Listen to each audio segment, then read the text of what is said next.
The extraordinary life of Princess Alice, the Duke of Edinburgh's mother and the Queen's mother-in-law, is one of the best-kept secrets in royal history. A daredeviling story that would be worthy of any great Hollywood film. Born in Windsor Castle, she begins life as a privileged royal. She was most Diana-like because she was regarded as the prettiest princess in Europe. But from the start, Alice is no ordinary princess. She was basically stone deaf. She ended up being able to lip read in Greek, German, and English. She serves as a nurse on the front line. She was hands-on. I mean, she was dealing with broken limbs and amputated limbs. She goes on to face huge personal challenges and is committed to an asylum. She is hearing voices, that she's in a relationship with Jesus Christ. She would overcome these struggles to help those in need. This film will reveal the secrets of Alice's extraordinary life, using rarely seen archive and interviews with those directly affected by her selfless actions, including the Jewish family she saved from the Nazis. If it hadn't been for her, I wouldn't be alive today. Ultimately, she devotes her life to helping others. She'd set up an order of nuns to do her humanitarian work. Amazing character who indefatigably survived through some of the toughest events of the 20th century. Alice was a woman who refused to fit the royal mould. Why has her remarkable life remained out of the public spotlight for so long? Princess Alice is very definitely the royal family's best-kept secret. And what a fascinating life she's had.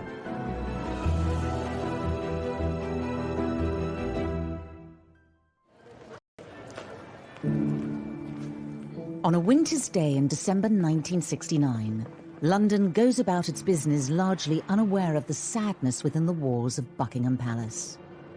Princess Alice, who was the Duke of Edinburgh's mother, mother-in-law to the Queen and grandmother to Prince Charles, has died in her sleep.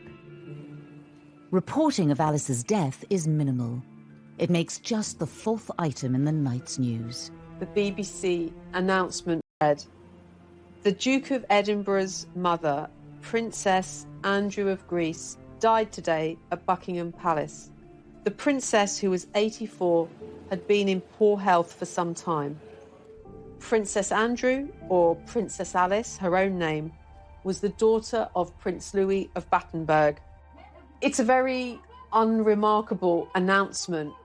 Words of respect, adoration, affection. It's very cold. It simply marks the passing of a life defined by the men around her. Indeed, despite her position in the royal family, Princess Alice has long remained hidden from public glare. Many first discovered Alice through her portrayal in the TV series The Crown, when, as this clip shows, she had been living as a nun. Let this be a mother's gift to her child. Find yourself a faith. I didn't even know she existed. I had no idea who the Duke of Edinburgh's mother was. I think, like the majority of people, she's been a very well-hidden secret. It was never Alice's style to seek out the limelight. Princess didn't give very much away about herself. When she died, she left but 3 dressing gowns, which were given to the nurses who'd been looking after her. By that stage, she'd given everything she owned away. She owned absolutely nothing. But Alice's start in life was very grand indeed. She's the great-granddaughter of Queen Victoria, and she was actually born in the Tapestry Room at Windsor Castle in 1885. As she grows up in the castles and palaces of Britain and Europe, Alice expects to marry a suitable royal partner. In 1902, the coronation of Edward VII provides a perfect opportunity for 17-year-old Alice to find a match. Edward VII himself remarked at his coronation that Alice would be the most beautiful bride of any young prince in all of Europe. A number of different members of of royal families arrived in London to attend this event. Princess Alice was one of them, and Prince Andrew of Greece was another. And here, Alice is swept off her feet by the young Greek prince Andrea. That is really where the relationship developed, and it was a love match. It was a real love match. Just over a year later, the couple are married in Germany. It's a royal alliance with serious pedigree. Alice is the daughter of a German prince and a British princess, and the great-granddaughter of Queen Victoria. 21-year-old Prince Andrea is the son of King George I of Greece, himself a distant cousin of Queen Victoria. Andrew was a tall, blonde, handsome young army officer. His whole approach to life seemed to be very different from Alice, who was beautiful, but for the most part reserved, silent.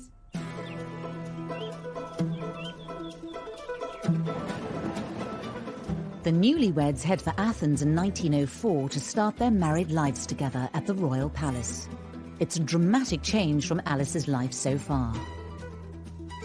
The marriage was clearly a culture shock for Alice. I mean, she, for once, didn't know any Greek. Athens must have been kind of a cultural wilderness in certain respects for Princess Alice, and the palace itself wasn't exactly Grand Luxe. The royal palace in Athens was, by all accounts, rather drafty and dark. A more significant problem for Alice is that the Greek monarchy is not a stable one. Greece had only existed as a country in its own right for 70 years, following the breakup of the Ottoman Empire. So it had to create its own monarchy. In 1863, Greece turned to Denmark's royal family for a king, and they chose one of their Danish princes. King George I of Greece had been imported from Denmark, so none of the Greek royal family had any Greek blood whatsoever. They had Danish blood and they had Russian blood. The fact that the family came from Denmark and were not Greek clearly created some problems for them in Greece, problems that would continue in terms of the monarchy there. Despite the national ambivalence to the new royal family, the Greek people take to Alice immediately. She certainly provided a great injection of glamour into the Greek royal family. She was a bit almost Diana-like because she was regarded as the prettiest princess in Europe. She quickly learnt to speak Greek and she quickly started producing children. Alice enjoys her new life in Athens. Within 2 years, she has given birth to 2 daughters, Margarita and Theodora. But there are clear signs that trouble lies ahead for Alice and for her family elsewhere in Europe. The beginning of the 20th century was a difficult time for the European monarchies. There was unrest, particularly in Russia, and this unrest was also to be found in Greece. A sense that monarchy had had its day and revolutionaries were beginning to, if not seize power, at least to agitate for power. A tragedy in Alice's family, born out of this unrest, would prove to be a huge turning point in her life. Her favorite aunt, Grand Duchess Ella, lives in Russia with her husband Sergei, the Governor General of Moscow, a man with dangerous enemies. Was married to the Grand Duke Sergei of Russia. And in 1905, Grand Duke Sergei is horribly assassinated by a bomb which blows his carriage into smithereens outside the Kremlin. And this had a profound impact on Ella, who gave up her material wealth and used her time and resources to feed the poor and become much more religious and set up a convent. Alice goes to visit Russia, I think in 1909, and she sees the amazing work that her Aunt Ella is doing, which directly affects Alice and affects how she chooses to lead her own life. As Greece edges closer to war with its neighbours, Alice would soon be given the chance to follow in her aunt's footsteps and risk her life to help others.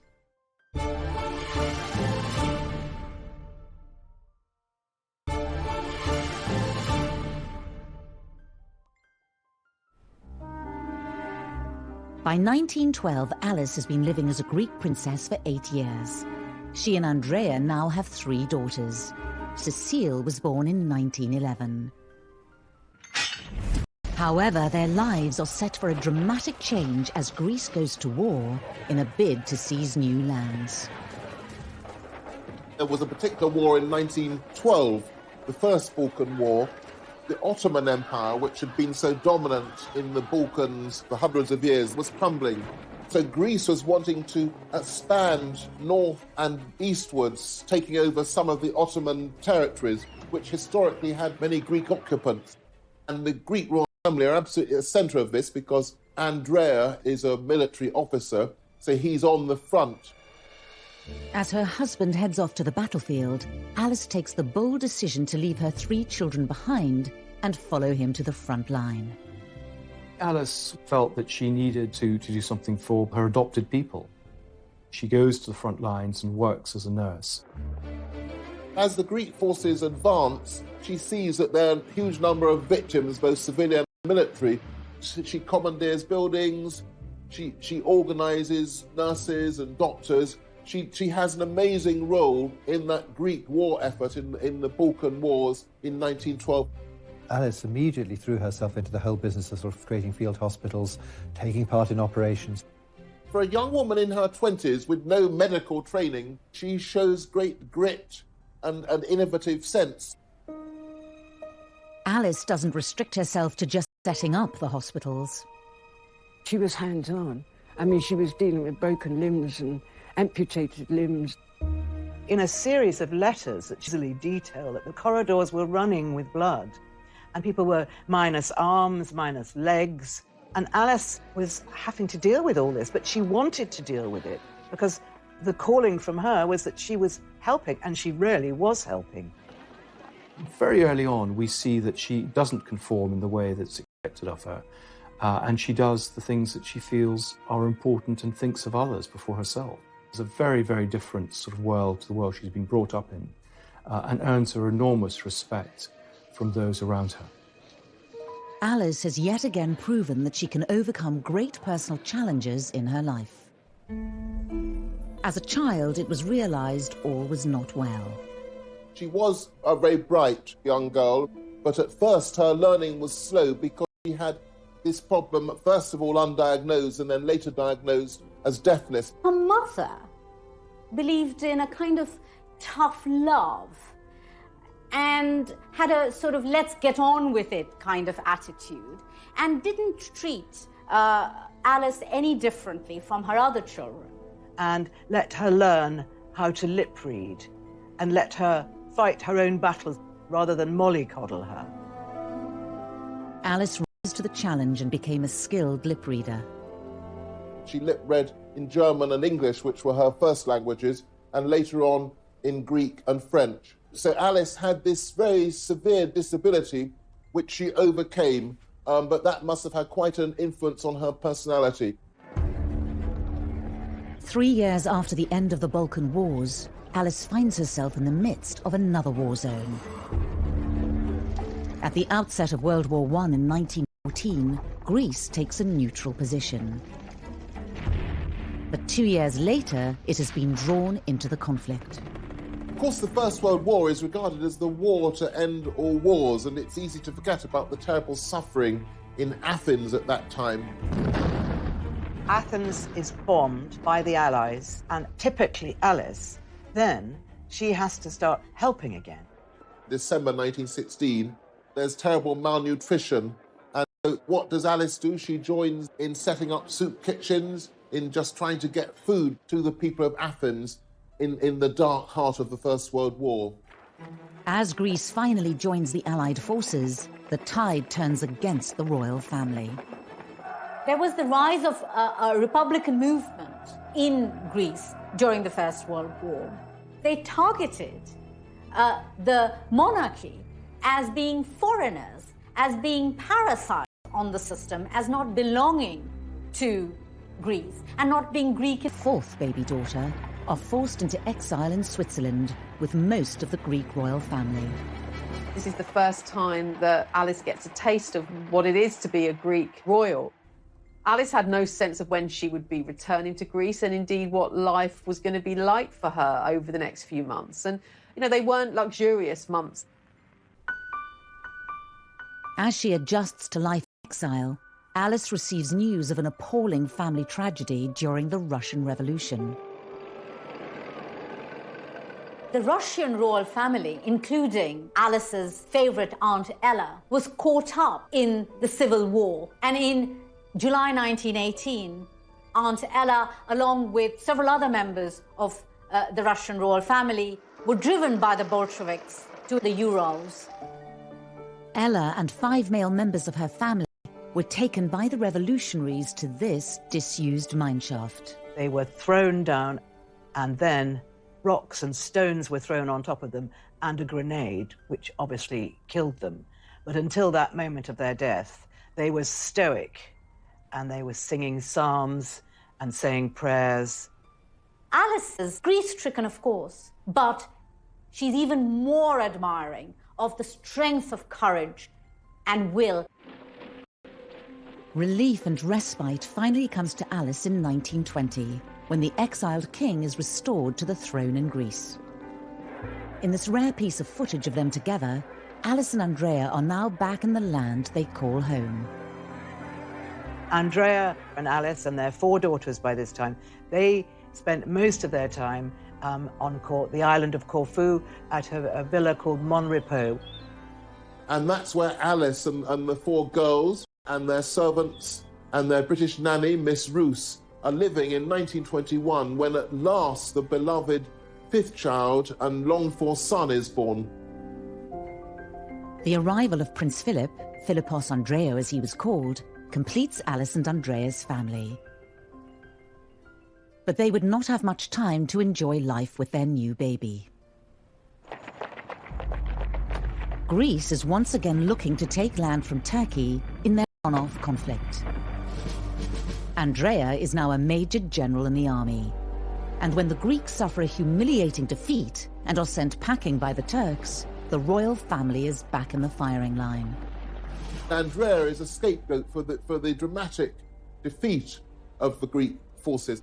He comes back to Athens in disgrace, is arrested, is accused of high treason, is put on trial with other officers. The other officers are actually executed. Andrew being sentenced to death. And this was, you know, as dangerous as it got. A last-minute, behind-the-scenes deal involving the British government, King George V and the Greek leaders, saves Andrea's life. The British cruiser is dispatched to Athens, and this show of strength is sufficient to have Andrea's released, and the young family is then in exile once again. But at least they're alive, and Alice is thrilled to have her husband back. Prince Philip, who was, you know, literally a babe in arms at this time, and taken for safety onto the British warship, carried in an orange crate, and that was to be his means of escape. So really, really dramatic days. They may be alive, but Alice and Andrea flee Greece with little money and few possessions. Now they are in need of a safe home for their young family once again. Andrea was lucky that his brother had married somebody rich called Marie Bonaparte, and they have several properties on the outskirts of Paris, and they gave one of these properties to Andrea and Alice as a home for their children, because Andrea and Alice had to leave everything behind. Alice and Andrea would spend 8 years in Paris. The turmoil they've lived through is finally taking its toll on them. The marriage is beginning to fray at the edges. For Andrea, this must have been quite difficult after a very active life. Basically, he was no longer a prince in Greece, that he was exiled for life. This phase was very difficult for Princess Alice because she had been through enormous amount of trauma, and all those deaths in the family, and her husband almost being put to death himself. I mean, that would be enough to shake anybody. As their time in exile wears on, Alice's behaviour becomes increasingly erratic. Behaviour that would lead her family to take action that would scar her for years to come. 1928, Paris. Princess Alice and her family are now safe, living in exile. But for her, a personal inner struggle is about to begin. one that will define the next 10 years of her life. It's not for nothing that completely isolated by the deafness, by the strangeness of the country, by her innate compassion for other people, that she should become deeply religious. In 1928, she converted to the Greek Orthodox Church, which, having actually been a Lutheran all that time, so that showed a spiritual growth in her. A relaxed Alice can be seen in this rare footage. Just a year later, the memory of the brutal murders of her relatives in Russia and the increasing alienation in France all start to take its toll, and Alice's religious fervour increases. She decided that she was able to heal, and she had what she called healing hands. That becomes quickly overshadowed by Alice's declarations that she is hearing voices, that she's in a relationship with Jesus Christ, that she's having a physical relationship with Jesus Christ. I mean, she's beginning to be clearly suffering from religious delusions, which of course become really distressing to those around her. She is sort of a sense out of her. Her mother is particularly concerned about her. And I think the understanding or the realization is that she needs to have proper medical supervision. Alice's sister-in-law, Marie Bonaparte, is a trained psychoanalyst. She recommends Alice should see Dr. Ernst Simmel at Schloss Tegel near Berlin, the first inpatient clinic for psychoanalysis. Alice did not want to go to the Tegel clinic because she didn't see that there was anything wrong with her. But when her doctor said that Jesus had told him that she needed to go, which was certainly a fairly sneaky way of doing it, Alice obviously agreed, and she went to the clinic. After therapy sessions with Alice, Dr. Simmel diagnoses her as a paranoid schizophrenic. It was believed that her mental illness was a result of sexual frustration, that she'd fallen in love with a young Englishman, and this was an unrequited relationship, and that had made her really go mad by suppressed, repressed sexual desire.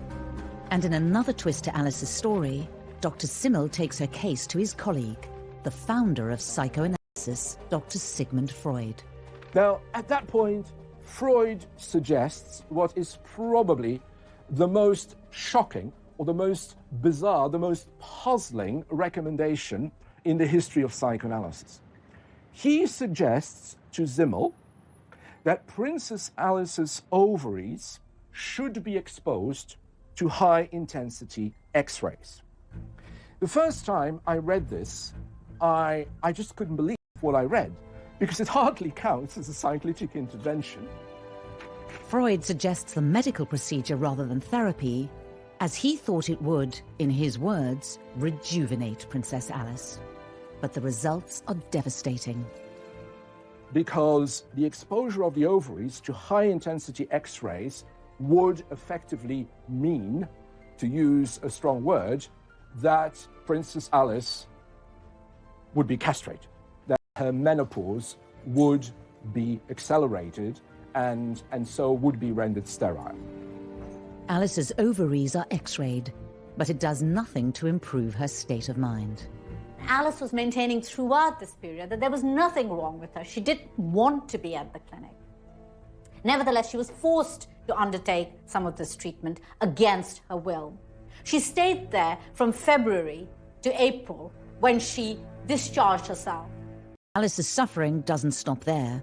Her mother, Victoria, perhaps embarrassed by Alice's behaviour, conspires with the family doctor to send her to another clinic. So Alice's mother took Prince Philip out to lunch, on a picnic, and by the time he came back... Which was really, really sad. They forcibly had to inject her and sedate her to get her to the clinic.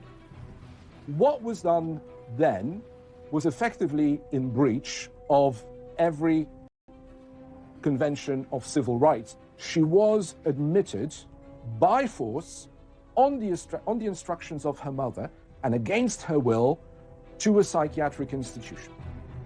Alice is sent to the Bellevue Sanatorium in Switzerland. Princess Victoria was generally concerned about her daughter, that she should have proper medical attention. But I think a large part of it was the need to to keep her out of the way, that she was a potential embarrassment. Alice had delusions that Christ had given her a special religious mission. She had put these thoughts to paper in an attempt to share them publicly. Sending them off to newspapers and things, and I think she was once intercepted when she was trying to post something to some publication or another. I mean, they didn't want her taking her strange, as they would have seen it, strange views into a public arena. They were nervous about that, because that would have been shameful or dangerous. Alice's battle with mental illness is compounded by the fact that she's being held against her will. Over 2 years, she misses the landmark moments in her children's lives.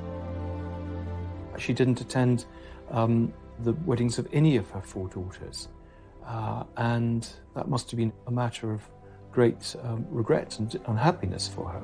Whilst her daughters are married and making their own way in life, Philip, her son, is still just a 10-year-old boy missing his mother. He's always said, well, it just happened. There wasn't really much that I could do about it. I just got on with it. But that must have left a real mark with him, because he'd been much beloved by both parents in the first 9 years of his life. Alice's husband, Prince Andrea, sees their marriage as effectively over. Broken and feeling betrayed, Alice tries to escape in July 1932. So during lunch, her nurse has gone out of the room and she makes a bid for freedom, and she jumps out of the window into the flower bed and heads off to the nearest railway station, which isn't far away. And she got as far as the train station. I think she even got as far as into the carriage, where they kind of found out that she was there. She's arrested and brought back, much to her disgust, and therefore her escape attempt hasn't worked. Alice's desperate act convinces her mother she should be transferred to an open sanatorium in Murano, Italy. She had been at this point a prisoner in Bellevue, at her, basically, and her jailer was basically her mother. It was her mother that she had to... This isn't a teenage Alice, this is a woman in her middle age.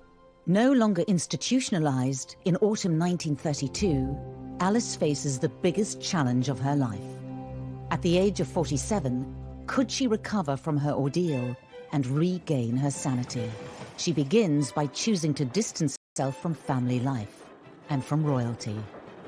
She drifted around Europe for several years. So up until 1937, she was living, with one family after another, and particularly sort of settling near Cologne, discussing religious topics, very, very involved with all the things that were interesting her, but not involved with her family. This sort of extended gap year of her trying to perhaps find herself, but certainly not living the life of a princess. In many ways, sort of living off-grid. I mean, we don't know very much about her, which is sort of quite remarkable, of course, that she kind of disappears. Alice probably thought that with her independence of mind, with her freedom of expression, it wouldn't be easy to go back to her own family, including her mother, who would always be looking over her shoulder, because that would always contain the risk that before long she'd be sent back to a psychiatric institution. Alice's decision to live a solitary life means her youngest child, Philip, is still being raised by relatives. I think it's important not to pity Alice during these years, but neither, I believe, should she be reviled as this heartless mother and callous wife who forgot all about her family and spent her time roaming aimlessly in Germany. What about her husband? After 5 years wandering across Europe, passing from friend to friend, Alice starts to feel like she can finally reach out to her loved ones. The connection with her family begins to be a bit closer as she, in a sense, recovers her health. She begins to communicate with her family a bit more, write letters to Philip. He's encouraged to write back to her. And so the family begins to come back together. But of course, there's to be a terrific tragedy in 1937. Alice's daughter Cecile, pregnant with her 4th child, is involved in a tragic accident. Her beloved daughter Cecile, who's married Don, a Prince of Hesse, and they're travelling by plane rather an untried technology, it turns out, in 1937. The plane hit a chimney in Ostend in thick fog, and so Cecile, her husband, her 2 boys, his mother, and various other people were of the accident. And this was a horrendous event in the family. Cecile and her husband were members of the Nazi Party, and the funeral is held in Germany. This is the first time Alice has seen her family all together in 7 years. Cecile's death could have broken Alice forever. But instead of being plunged into a dreadful, dreadful gloom, because of her strength of will, I think she probably thought nothing worse than this can ever happen to me, so I'm going to get on with my life. And she actually recovered her equilibrium and came out of her phase of religious fervour and started to lead what would be considered a much more normal life. Out of the latest tragedy, Princess Alice emerges with a renewed sense of purpose. But her return home to Greece throws up another test, one that takes her into a clandestine battle against the Nazi forces. In 1938, Princess Alice, mother of Prince Philip, returns to Greece to serve the poor. During her 16-year exile, she survived hardship and horrific tragedy. However, once again, she will soon be placed at the heart of momentous historical events.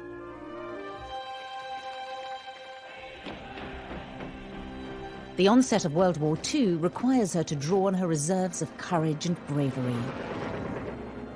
When German tanks roll into Athens in April 1941, the Greek royal family flee to safety. Despite the dangers, Alice decides to remain, to continue her work. I don't think that Princess Alice ever really wanted to leave Greece. I mean, that was where she belonged. She was a Greek princess by this stage, and she felt that's where she could be most useful. The Nazi invasion has devastated Athens, and thousands are left destitute and starving. Alice helps by volunteering for the Red Cross. I think one of the extraordinary things is, given the scarcity of food, that she's able to create one of the largest soup kitchens in the world at the time. And it says something about her determination, her contacts, and her ability to get things done, that it's such a success. And she feeds thousands, particularly children, young children, who are either orphans from the war or refugees, those who are helpless. This is Alice at her humanitarian best. As war continues to... She's completely fearless. While bullets are flying, she's on the streets of Athens taking supplies to people in need, and she's heard that you don't hear the bullet that kills you, and she says, I won't hear it anyway because I'm deaf. However, Alice is about to take an even bigger gamble with her own safety. Athens is home to around 8,000 Jews. Amongst them, the Hamaiki Cohen family, prominent members of the community who have ties to Greek royalty. Evie Cohen is their only surviving direct descendant. At the beginning of 1943, it became obvious that the decisions against the Jews to take them to concentration camps was starting to be obvious. My family had to go in hiding.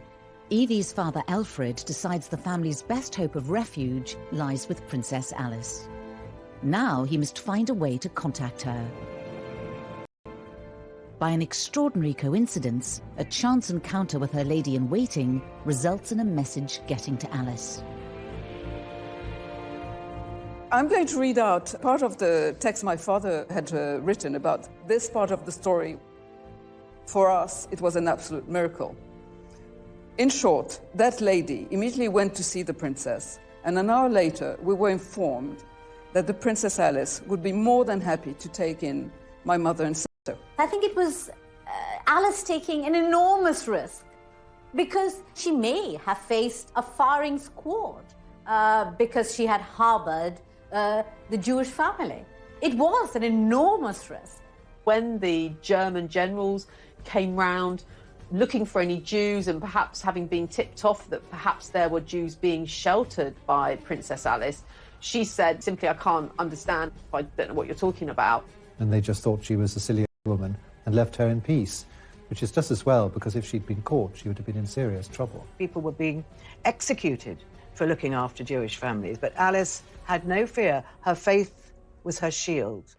Incredibly, the Hamaiki Cohen family are never discovered by the Nazis. Alice keeps her own bravery a secret. If it hadn't been for her, I wouldn't be alive today to say all this. And my parents would have met and so many other things. Back in Britain, her son Philip has spent the war years re-establishing the family's close links to the British royals, thanks to the patronage of Alice's brother, Lord Mountbatten. Keen to improve his nephew's prospects, Mountbatten encourages Philip's blossoming romance with Elizabeth, the future queen. Princess Elizabeth, and she was, of course, delighted. And though she hoped that one day maybe he might become a Prince of Greece, the fact that he was in her own homeland, Great Britain, and had fallen in love with the British princess, who was going to be heir to the throne, she was very, very happy. However, in 1947, when Philip, sixth in line to the Greek throne, gives up his titles so he can marry Elizabeth, for his mother, the news is bittersweet. Alice, in many ways, this was no doubt a personal disappointment, but at the same time, here was her only son, of course, marrying the future Queen of England. And so it seems that she was kind of reconciled to that and accepted that, even though, of course, it came at the cost of Philip renouncing his claim to the Greek throne. Soon after Philip and Elizabeth's engagement is announced, Alice travels to England to see them. Keen to provide her son with the engagement ring, she had already arranged for some of her royal jewellery to be retrieved from a secure bank vault in Paris. She had no money, so she wasn't going to be able to buy an exquisite gift for her future daughter-in-law. So she took one of her tiaras to Philip Antrobus, the jeweller, and she said, take the best stone out of this, and I want it fashioned into a ring for my future daughter-in-law, which is a very romantic thing to do. And I think it is about Princess Alice wanting her son to be seen as good enough in many ways. So here, perhaps for one of the only times in her life, playing the role of the sort of proud, slightly pushy mum who, wants her son to do the right thing and being seen to be appropriate as a husband to the future Queen of England. On the 20th of November 1947, Philip and Elizabeth prepare to walk down the aisle at Westminster Abbey. The eyes of the world are centred on Buckingham Palace. Two graves draw the Irish stagecoach. Inside, Her Royal Highness Princess Elizabeth and her father. In one of the rare occasions she steps back into the royal limelight, Alice is present amongst the crowned heads of Europe.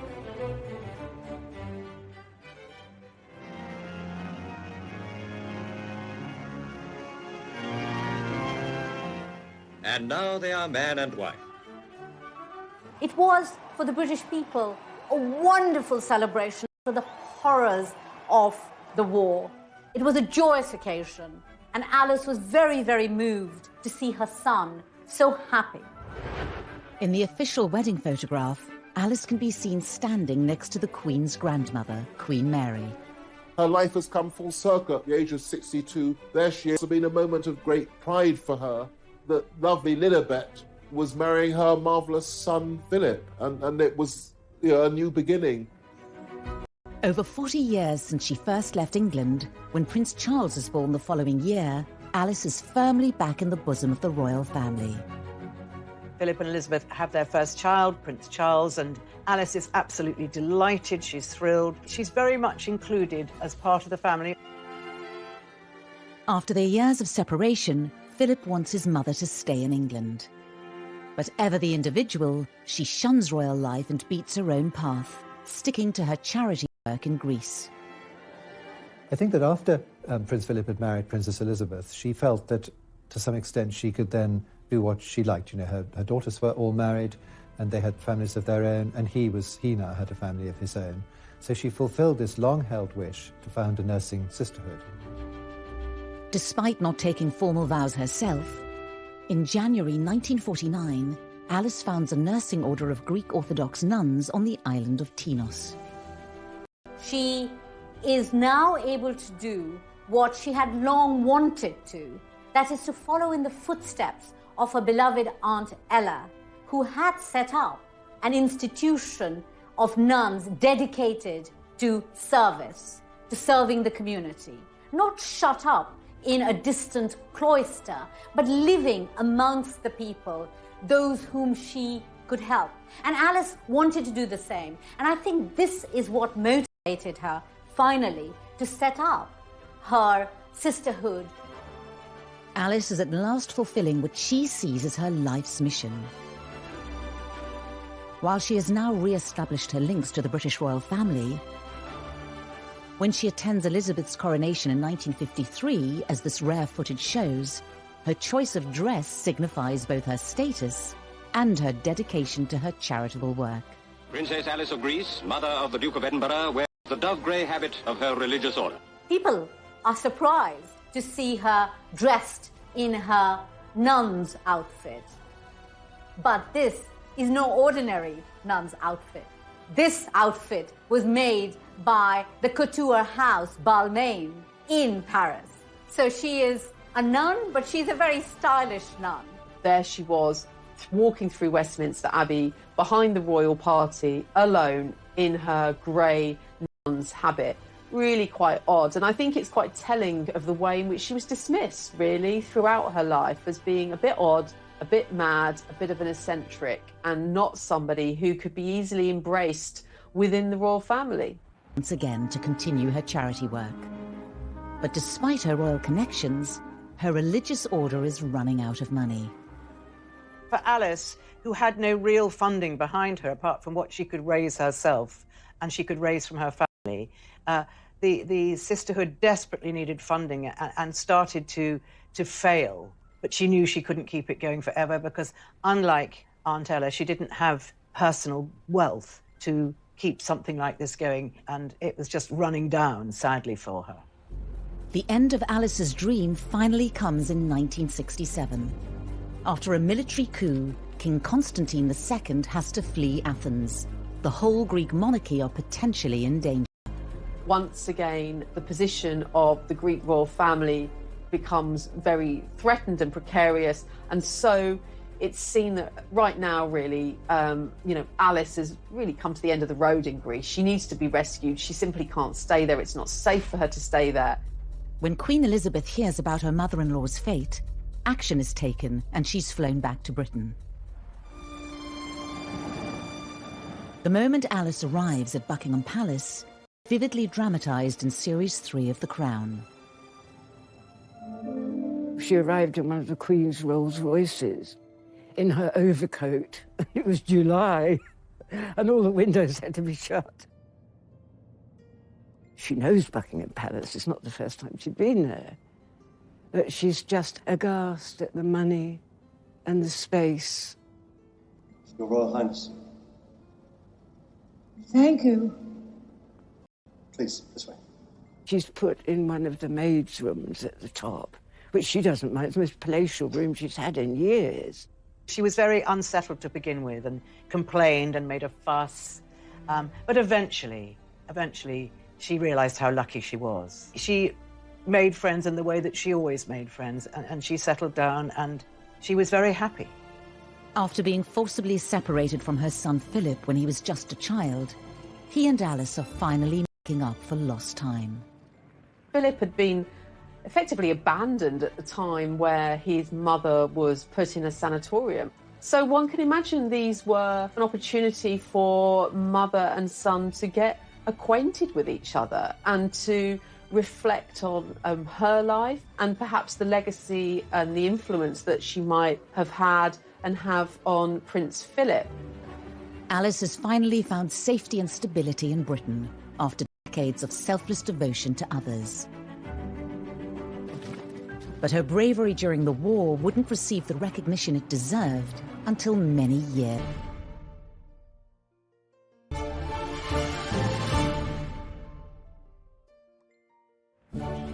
It's 1967, and Alice is back in Britain, living with the royal family in Buckingham Palace. But she's set on doing things her own way.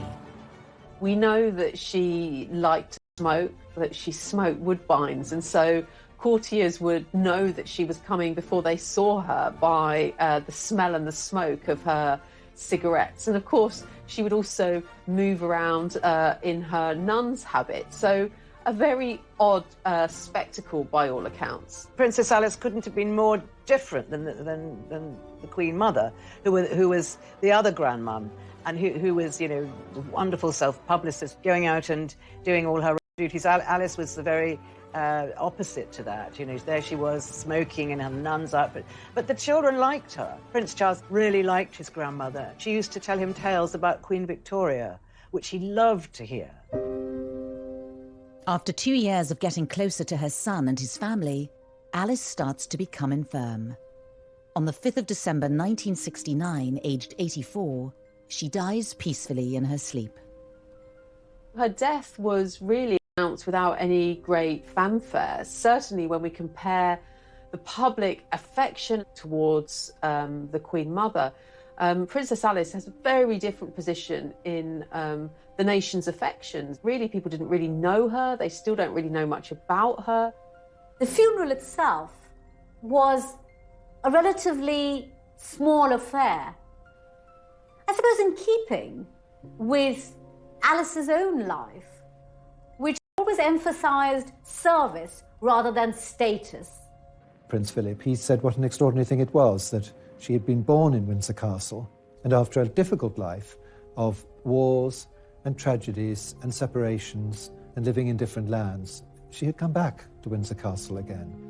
Before she died, Alice gave very specific instructions about her final resting place. She wanted to be buried in the Russian Orthodox church in the Mount of Olives by the side of Aunt Ella. So a very particular request and a very difficult request to honour. It isn't until 1988 that Alice's family are able to fulfill her dying wish to transfer her remains to Jerusalem. Despite the dangers she had faced during World War II, Alice's work was not recognised until long after her death. In 1994, Prince Philip was in Israel to see his mother posthumously awarded the title of... The award was given for Alice's bravery hiding the Hermione Cohen family from the Germans during World War II.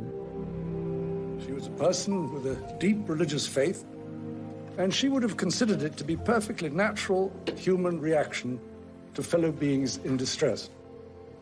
Princess Alice, she didn't even think for a minute. She just heard there were people that were in danger and that she felt that she could do something for them. The story of Princess Alice and my family is a beautiful one, and it can, I hope, be an example for the young today to continue to do good things in life, to be human. Both Prince Charles and Prince William have since travelled to Israel to visit Alice's tomb. As the years elapse, the selfless work that she did is seen as something that the royal family are incredibly proud of. And I think she is, her legacy and her life is being embraced much more by the royals and even the younger royals. And obviously that's very, very good to see. I think she's been a great influence, and I think, you know, on the whole royal family's attitude to humanitarian activities. Alice was a royal like no other. The twists and turns of her life spanned much of the 20th century and coincided with pivotal moments in history. Alice's life was on the outside looking in, and that was why she was able to help people so much. That was one of the joys of playing her, because she didn't give a damn what people thought about her. She had suffered really a huge series of disadvantages, from her deafness as a child through to the problems of exile as a royal princess, a mental illness, and throughout all this she rose triumphant as an inspirational figure. Amazing character who indefatigably survived through some of the toughest events of the 20th century and triumphed as a sort of humanitarian icon. A really remarkable life story, and one that shouldn't be forgotten. Amazing character who indefatigably survived through some of the toughest events of the 20th century. Alice was a woman who refused to fit the royal mould. Why has her remarkable life remained out of the public spotlight for so long? Princess Alice is very definitely the royal family's best kept secret. And what a fascinating life she's had.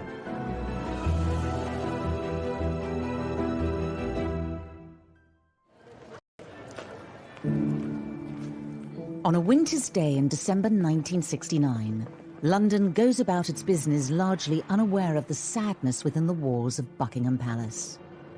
Princess Alice, who was the Duke of Edinburgh's mother, mother-in-law to the Queen and grandmother to Prince Charles, has died in her sleep. Reporting of Alice's death is minimal. It makes just the 4th item in the night's news. The BBC announcement read, "The Duke of Edinburgh's mother, Princess Andrew of Greece, died today at Buckingham Palace. The princess